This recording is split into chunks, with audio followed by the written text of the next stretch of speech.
A sloth, a donkey, and a curious human. Send a prompt and see what they're doing. One hits record with a question on his mind. Two brothers pick it up, see what they find. Corn takes his time, Herman's got the facts. Back and forth, they never hold back. My weird prompts, come on in, that's where we begin. My weird prompts, glad you're here. This episode was generated using artificial intelligence. Please verify facts. You know, Corn, this whole show runs on GPU compute, and we wouldn't be here without Modal. Seriously. And that's what powers all our text-to-speech. Everything you're hearing right now. They're an AI infrastructure platform. Developers use them to run GPU workloads in the cloud with zero infrastructure headaches. If you're building anything with AI, check them out. Modal.com. Alright, we have a really interesting one today. Daniel sent us a text prompt that dives into one of the oldest debates on the internet, but with a very modern twist. Here is what he wrote to us. He says, "We have discussed how Reddit often brings out the worst in the internet. Does this mean that online anonymity is always a bad thing? Or could we learn from what has gone wrong with Reddit to build a healthier online forum in which anonymity is reserved for healthy and appropriate uses? And what are those healthy and appropriate uses?" That is a fantastic question, and honestly, it is incredibly timely. By the way, before we dive too deep into the architecture of the web, fun fact, today's episode is powered by Google Gemini 1.5 Flash. But Corn, Daniel is hitting on something that I think most people get wrong. They look at the toxicity on a platform like Reddit and they blame the anonymity itself. It is the easy scapegoat.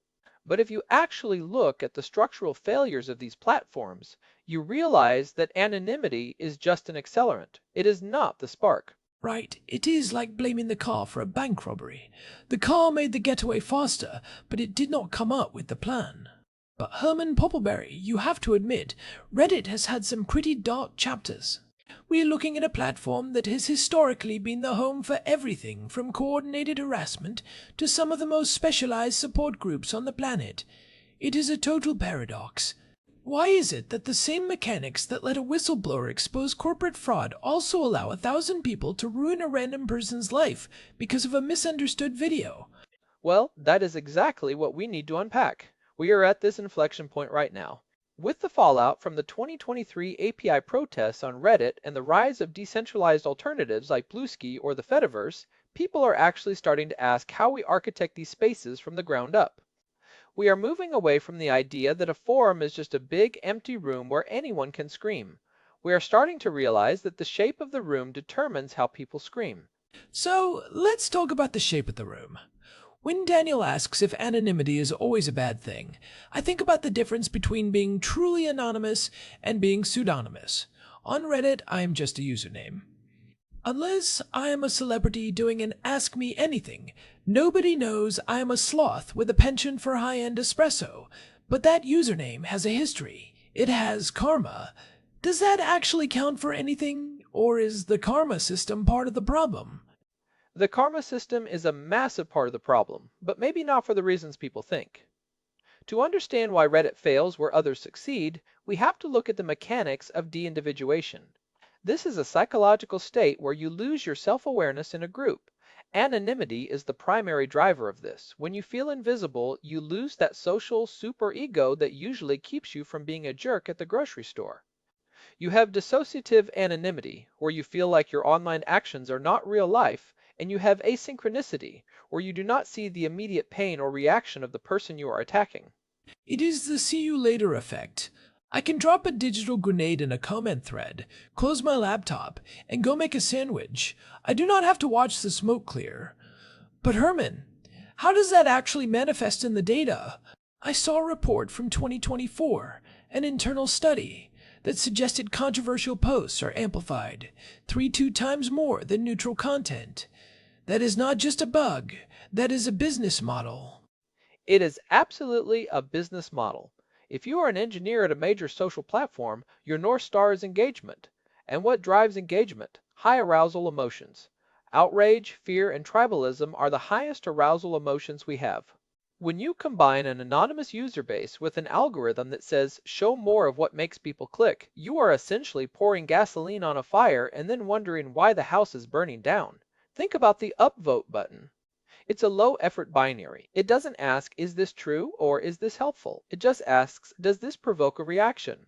And then you have the context collapse problem. This is something I find fascinating. On a traditional forum from the early 2000s, you knew the vibe of the place, you knew the people. On Reddit, a post can be yanked out of a niche subreddit and thrust onto the front page, the all feed, where a million people who have no idea about the internal jokes or the specific culture of that community start weighing in. It is like taking a private conversation between friends and broadcasting it in the middle of a football stadium. Precisely. And that is where the toxicity spillover happens. When you have anonymity as the default state and no real barriers between communities, bad actors can migrate with zero cost. If I get banned from one subreddit for being a harasser, I can just hop over to another one or create a new account in 30 seconds. There is no reputation capital at stake. Think about it like a 401k. One researcher actually used this analogy. If you have spent 10 years building a reputation on a forum, earning the trust of your peers, you are statistically much less likely to risk that capital by acting like a troll. On Reddit, for most users, that capital is near zero.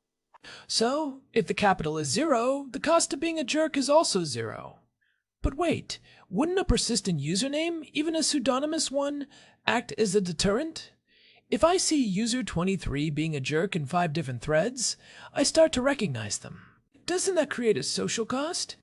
In a small community, yes, but Reddit scale is its own enemy. When a platform has 70 million daily active users, the chances of you running into user 23 twice are statistically slim unless you're in a very tiny subreddit. In the all feed, everyone is a stranger. You're not talking to a person, you're talking to a blue text box. That lack of repeated interaction is why the social cost never actually materializes. It's like being in a city of millions where everyone is wearing a mask and nobody ever stays in the same neighborhood for more than 5 minutes. That's a bleak image. It reminds me of those old Wild West towns where people would ride in, cause a ruckus, and ride out before the sheriff even woke up. But let's play devil's advocate here. Daniel asked what the healthy and appropriate uses of anonymity are. If we move to a world where everything is tied to our real names, like the old Google Plus stream, or even Stack Overflow to some extent, don't we lose something vital? I mean, think about the support groups. If I'm struggling with a very specific, stigmatized medical issue or a mental health crisis, I might not want that linked to my LinkedIn profile for every prospective employer to see. You are hitting on the radical transparency paradox. If everyone is watched, everyone performs. You lose authenticity. Steve Huffman, the Reddit CEO, has actually argued that anonymity makes online talk more like a real-life conversation, where you do not start by showing your ID, and there is real value in that. Think about identity exploration for LGBTQ+ youth in hostile environments, or whistleblowers speaking out against a corrupt government. In those cases, anonymity is not a luxury, it is a shield. It is a safety requirement. If you remove the mask, you remove the ability for those people to speak at all. Right, so the goal is not to kill anonymity. The goal is to build a identity gradient. I love that term. Instead of a binary choice between real name and total ghost, why can't we have layers? How would that look in practice? Would I have to submit my ID to the platform but hide it from users? That is where the design of the future lies, but it's tricky. We could have contextual anonymity. Imagine a forum where your identity is verified by a third-party service, maybe using something like OAuth or even a decentralized identity protocol. So the platform knows you are a real human and not a botnet, but the other users only see your chosen handle. And maybe in certain subforums, like a political debate wing, you are required to show more reputation points to participate, whereas in a support group, the barriers are lower but the moderation is stricter. But how do we handle the privacy side of that verification? If I'm a whistleblower, I don't want the platform to have my ID either, because then they can be subpoenaed.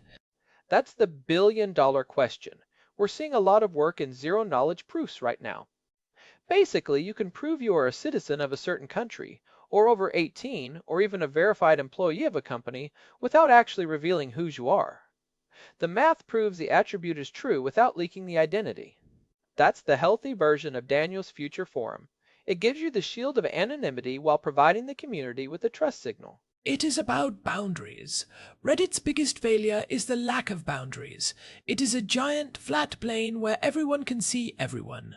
Compare that to something like Discord. Discord is pseudonymous, but it is server-based.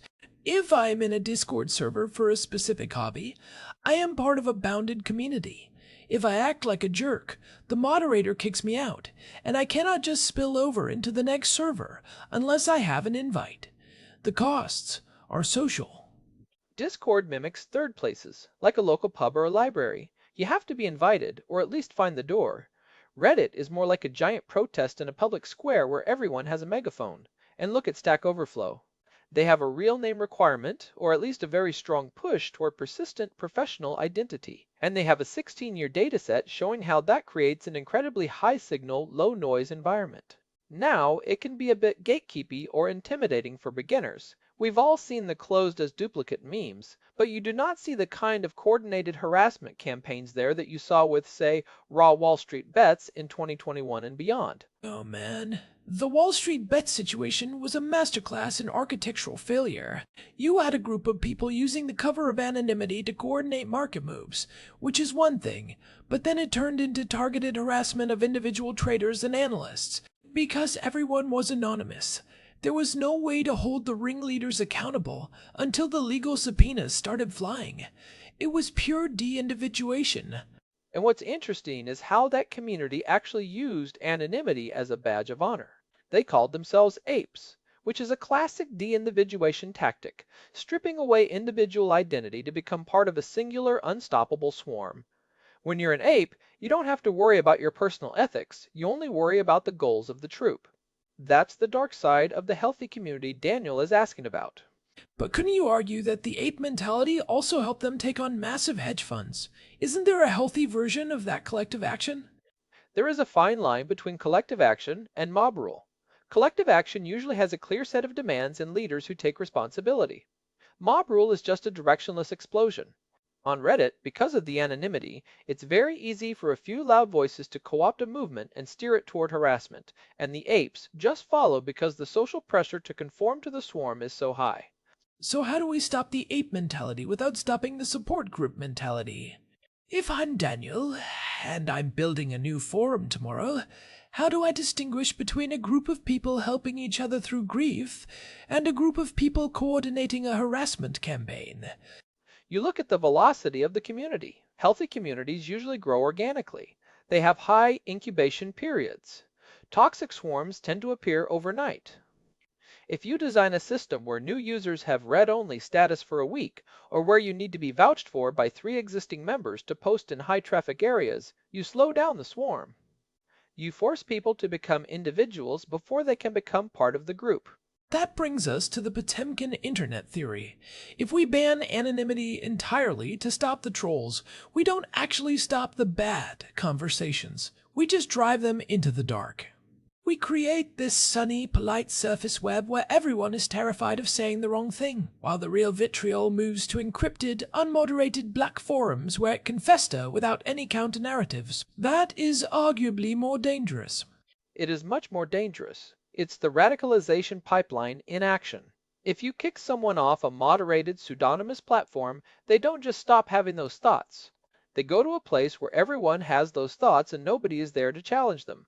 This is why Community Notes on X, formerly Twitter, is such a fascinating experiment. It doesn't ban the user, it adds context. It uses the power of the crowd to provide a countersignal. So the answer is not more surveillance, it is better architecture. Daniel asked how we build a healthier forum. I think the first step is realizing that anonymity is a feature, not a bug, and like any feature, it needs parameters. If I am building new Reddit, maybe I don't let a brand new anonymous account post in a high-stakes community until they have vouched for their humanity or built up some history in lower-stakes areas. Well, not exactly. I mean, you are on the right track. Think about a vouching model. In the early days of the internet, a lot of private trackers or specialized forums required an invite from an existing member. That member was then responsible for your behavior. If you turned out to be a troll, the person who invited you lost their reputation too.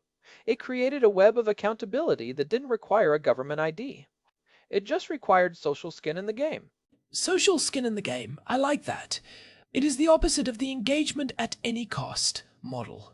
But Herman, let's talk about the fun fact side of this. Did you know that the term troll didn't originally come from the mythical creature? It actually came from a fishing technique called trolling, where you pull a lure behind a boat to see who bites. It was a metaphor for posting something inflammatory just to see who would get angry. That's a perfect analogy for Reddit's current state.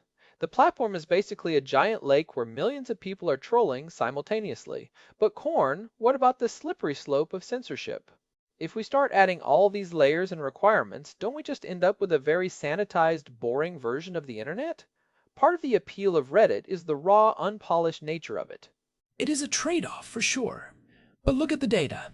In 2023, after the API changes, there was a massive shift in how people used the site.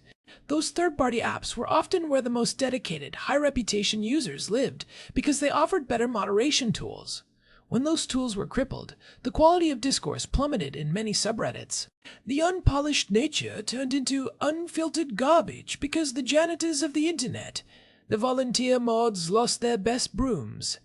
And that's a point we haven't touched on, the labor of moderation. Anonymity makes moderation 10 times harder.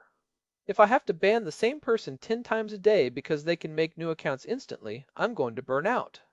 A healthy forum needs to protect its moderators as much as its users. If anonymity is a right for the user, then persistence of identity should be a right for the community. You should have the right to know that the person you're arguing with today is the same person you argued with yesterday. The persistence of identity is key. It's the difference between a costume and a mask. A costume might hide who I am in the real world, but I wear the same costume every day. People recognize the costume. A mask is something I can throw away and replace with a different one the second I get caught.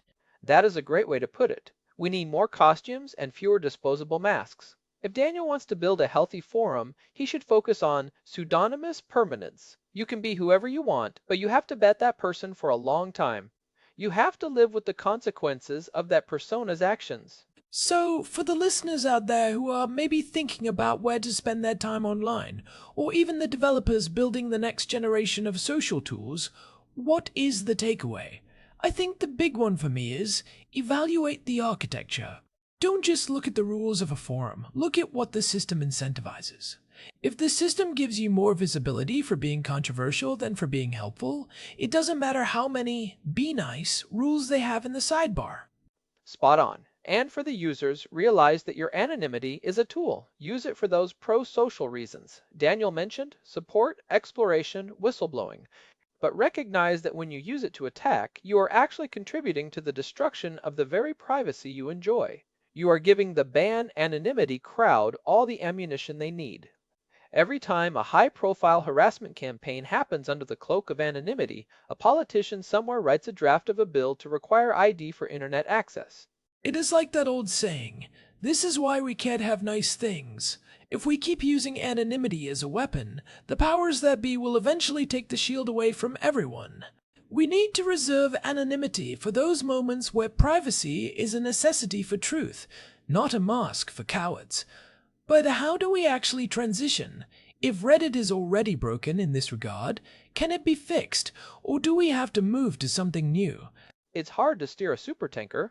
Reddit is trying with things like contributor programs and more robust verification for certain flares, but the DNA of the site is anonymous first. I suspect the healthy forums Daniel is looking for will be smaller, more fragmented, and built on protocols rather than platforms. Look at something like Nostr or Farcaster. They use public key cryptography.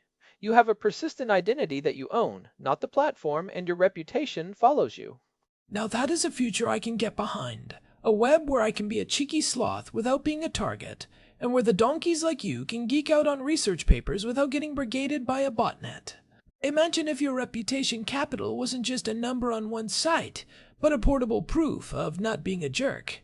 We're talking about proof of personhood without proof of identity. I can prove I'm a unique, consistent human being who has contributed positively to the web for 5 years without ever telling you my name, my address, or my social security number. That solves Daniel's dilemma. It keeps the healthy uses of anonymity, privacy, and protection, while removing the unhealthy use of anonymity as a disposable mask for hit-and-run harassment. It's like having a digital passport that says valid human, but doesn't show your photo. It allows for the asynchronicity we talked about, the ability to post and walk away, without the dissociative part, where you feel like your actions don't have consequences. Right, and it forces the platform to treat you like a citizen rather than a product. When you own your identity, you have the power to leave. On Reddit, if you leave, you lose your karma, your history, and your community connections. That lock-in is what allows platforms to ignore the toxic side effects of their architecture. They know you probably won't leave. Well, I think we have given Daniel plenty to chew on. It is not that anonymity is toxic. It is that we have been building platforms that treat toxicity like a feature because it sells ads. If we change the incentives, we change the behavior. It's about moving from a quantity of engagement metric to a quality of connection metric. Agreed. And speaking of incentives, we should probably wrap this up before I start reciting the entire history of the Usenet as a counterexample of how real names didn't always stop the flame wars in the 90s. Oh, please. We don't have another 3 hours to talk about the eternal September. For the sake of the listeners, let's stop while we're ahead. Fair enough. But it's worth noting that even back then, the communities that survived were the ones with strong social norms and high cost entry. History repeats itself, just with better graphics and faster processors. And more sloths. Don't forget the sloths. Thanks as always to our producer, Hilbert Flumingtop, for keeping the gears turning behind the scenes and making sure our reputation capital stays high. And a big thanks to Modal for providing the GPU credits that power this show. If you are a developer looking for serverless infrastructure that actually works and doesn't require a PhD to configure, check them out. This has been My Weird Props. If you enjoyed this deep dive into the architecture of the internet and the psychology of the mask, leave us a review on your favorite podcast app. It really does help other curious minds find the show and helps us stay visible in the sea of algorithmic noise. You can find us at myweirdprompts.com for the full archive, show notes, and all the ways to subscribe. We will be back next time with whatever weirdness Daniel or any of you throws our way. See you then. Take it easy.